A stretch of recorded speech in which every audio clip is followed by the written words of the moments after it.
बहुत बहुत स्वागत है आपका स्पोर्ट्स तक में। और जय शाह की बात करेंगे इस वीडियो में। बीसीसीआई के सेक्रेटरी ने टाइम्स ऑफ इंडिया को एक इंटरव्यू दिया है। उस इंटरव्यू में उन्होंने किस तरह अपने कार्यकाल के बारे में बताया है, क्या सबसे बड़ी अचीवमेंट रही हैं, इंडियन टीम की परफॉर्मेंस को लेकर उन्होंने बात की है। काफ़ी ज़्यादा पॉजिटिव नज़र आ रहे हैं T20 वर्ल्ड कप से पहले जय शाह, और उनका मानना है कि टीम इंडिया जो है काफ़ी ज़्यादा अच्छा करेगी। सिलेक्शन को लेकर उन्होंने बात की है, इम्पैक्ट प्लेयर रूल को लेकर बात की है। तो एक एक करके इस वीडियो में उसको लेकर बात करेंगे। सबसे पहले उन्होंने कहा कि as BCCI secretary my job is to choose the best experts and support them.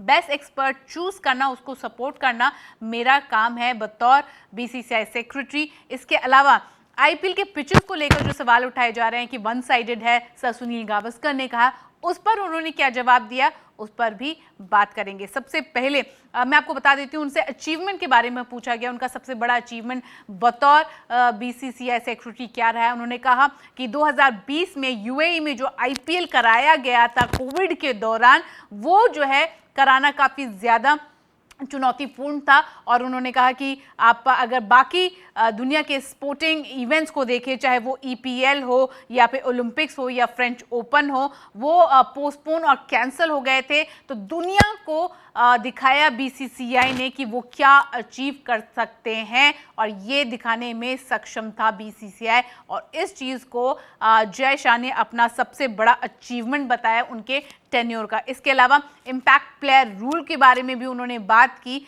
और T20 में इंडिया के किस तरह से प्रदर्शन आ रही हैं, सिलेक्शन को लेकर क्या कुछ कहा, आइए देखते हैं। उनसे पूछा गया सबसे पहले कि क्या अगला इंडियन टीम के लिए हो सकता है, what's next for Indian team, ये सवाल पूछा गया। तो उन्होंने कहा हमने पिछले आईसीसी मेंस वर्ल्ड कप 2023 में वास्तव में अच्छा प्रदर्शन किया था, लेकिन अंतिम जीत हमसे दूर रही थी। मैं ऑप्टिमिस्टिक हूं कि हम इस साल T20 वर्ल्ड कप ट्रॉफी घर लाएंगे। तो काफ़ी ज़्यादा ऑप्टिमिस्टिक हैं, काफ़ी ज़्यादा पॉजिटिव हैं इस बात को लेके कि T20 वर्ल्ड कप की ट्रॉफी इंडिया में ही आने वाली है। जय शाह का ऐसा मानना है। 2023 में हम ओडीआई वर्ल्ड कप में अंत तक गए थे, फाइनल तक गए थे, जहां पे ऑस्ट्रेलिया के खिलाफ हमें हार का सामना करना पड़ा था। यहां पर जय शाह का मानना है यहां पर T20 वर्ल्ड कप जो है ट्रॉफी घर लेके इंडियन टीम आएगी। इसके अलावा सिलेक्शन को लेकर जब उनसे बात की गई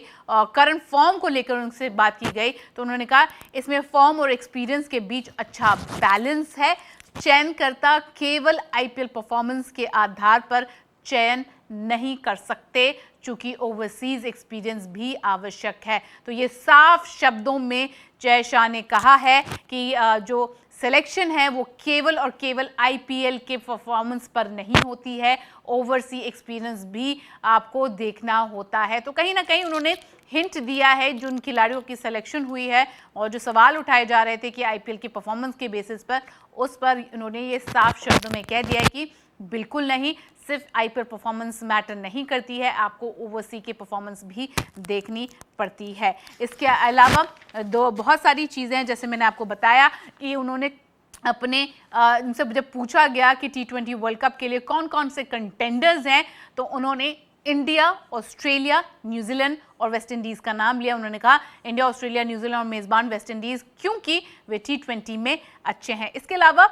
यहाँ पर मैं आपको बताना चाहूँगी अचीवमेंट्स के बारे में। जब उनसे पूछा गया तो उन्होंने कहा कि मैंने जैसे आपको बताया कि T20 जिस तरह से आईपीएल का ऑर्गेनाइजेशन किया गया था यूएई में कोविड के बीच में, उसको लेकर उन्होंने काफ़ी बात की। उन्होंने कहा कि Olympics, English Premier League, French Open जो है पोस्टपोन और कैंसिल किए गए थे, और हमने एक आइसोलेटेड बबल क्रिएट किया था जिसके अंदर जो है हमने टूर्नामेंट कराया था, और हमने दुनिया को ये दिखा दिया था कि बीसीसीआई क्या अचीव कर सकता है। और इसके अलावा उन्होंने ये भी कहा कि हमने आईपीएल की ब्रॉडकास्टिंग बिडिंग जो है चेंज की थी, उसके प्रोसेस को चेंज किया था, और जहां पर टीवी और डिजिटल फीड को अलग अलग बिड नेट दिया था।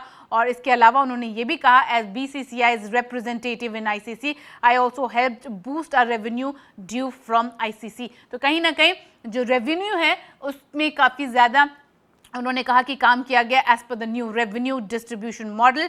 BCCI will be allocated a share of 38.5%. In the previous cycle, BCCI revenue share stood at 22.4%. To me, one of your greatest achievement is your encouragement to women's cricket. WPL का आना और पे parity को लेकर भी उन्होंने इस चीज़ को कहा कि ये मेरी शायद सबसे बड़ी अचीवमेंट हो सकती है टेन्योर को लेकर. इससे उनसे पूछा गया, जैसे कि मैंने आपको कहा कि क्या सबसे बड़ी बात थी इंडियन क्रिकेट को लेकर, उन्होंने T20 वर्ल्ड कप के लिए कहा कि मैं काफ़ी ज़्यादा ऑप्टिमिस्टिक हूँ कि ट्रॉफी जो है इंडियन टीम के पास आएगी. इसके अलावा उनसे जब टीम की परफॉर्मेंस के बारे में पूछा गया, सिलेक्शन के बारे में पूछा गया, तो उन्होंने यही कहा कि परफॉर्मेंस जो सिलेक्शंस हैं वो IPL बेसिस पे नहीं होती है, केवल आपको ओवरसीज एक्सपीरियंसेस भी देखना होता है. इसके अलावा उन्होंने 4 टीम के बारे में बताया कि जो काफ़ी ज़्यादा स्ट्रॉन्ग कंटेंडर्स है T20 वर्ल्ड कप में के लिए, और इसमें इंडिया, ऑस्ट्रेलिया, न्यूजीलैंड और वेस्ट इंडीज़ होस्ट का भी नाम दिया. इसके अलावा उनसे पूछा गया कि आपका क्या रोल है,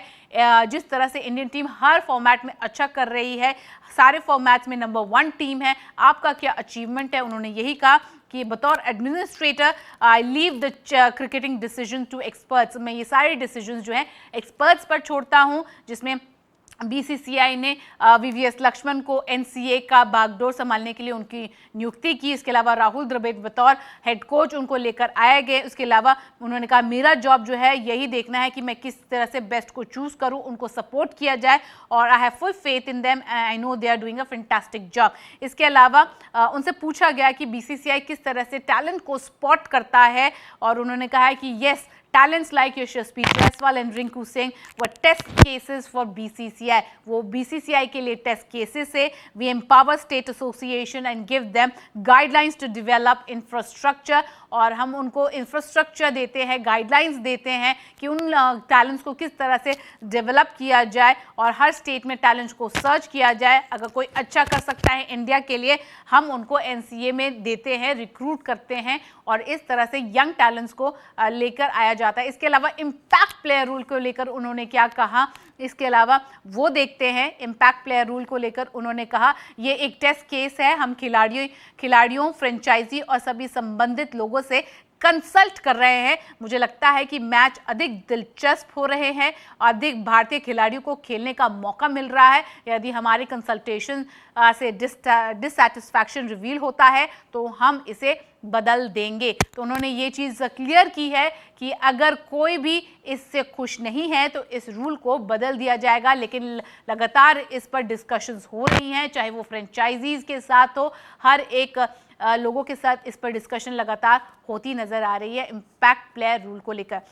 इसके अलावा जब सर सुनील गावस्कर ने कहा कि मैचेस वन साइडेड होते नज़र आ रहे हैं, यहाँ पर उन्होंने SRH और लखनऊ सुपर जायंट्स के मैच को लेकर एग्जाम्पल दिया, और उन्होंने कहा मैं इससे एग्री नहीं करता हूँ, मैं बिल्कुल भी सहमत नहीं हूँ. यदि आप लखनऊ सुपर जायंट्स और SRH के बीच के खेल को देखें तो LSG ने 20 ओवरों में 165 for 4 का स्कोर बनाया.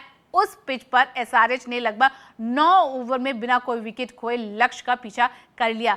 पिचें बहुत अच्छी हैं, ट्रांसपेरेंट तरीके से बनाई गई हैं और BCCI के सेंट्रल क्यूरेटर की देख रेख में हैं. तो इन्होंने ये चीज़ कह दी कि भाई वन साइडेड नहीं है, और ये जवाब जो है उन्होंने सर सुनील गावस्कर के इस स्टेटमेंट को दिया है कि नहीं, मैं उनकी बात पे अग्री नहीं करता हूँ. बहुत ट्रांसपेरेंसी के साथ और BCCI के सेंट्रल क्यूरेटर की निगरानी में पिचेस जो हैं बनाए जा रहे हैं.